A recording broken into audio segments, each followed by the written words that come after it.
Dhugaa rabbi akka irraatti kolfee hin beekumna. Sumayyaan fi ayyuu gisee fi gisee viidiyoo waraabdu ishee hiite biraan keessaan irratti hojjette saddaatti dhugaa rabbi. Akkamitti namni beekaa yaani ishiin hojiidhaaf jettee ishee bira deemte. Inni karaa leenyatti bakka tokkotti ishiin laalu nama namanina.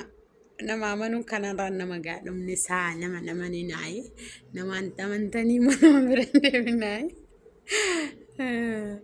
Tuh immoo godanyaan ishee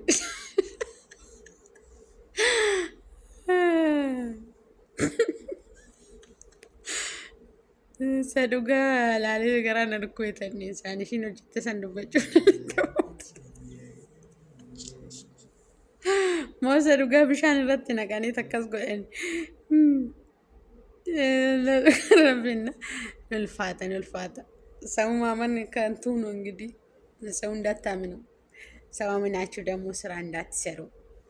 ስራ ስትሰሩ እንደዚህ ትሆናላችሁ እንዳዩና እነ ጓደኛዋ እና ሱመያ ደግሞ ሄዳ እንደዛ አርጋን መጣችና እንደዚህ እንግዲህ ግን አደንቅሻለሁ ሱመያ ጥሩ ስራ ነው ሰራሽው።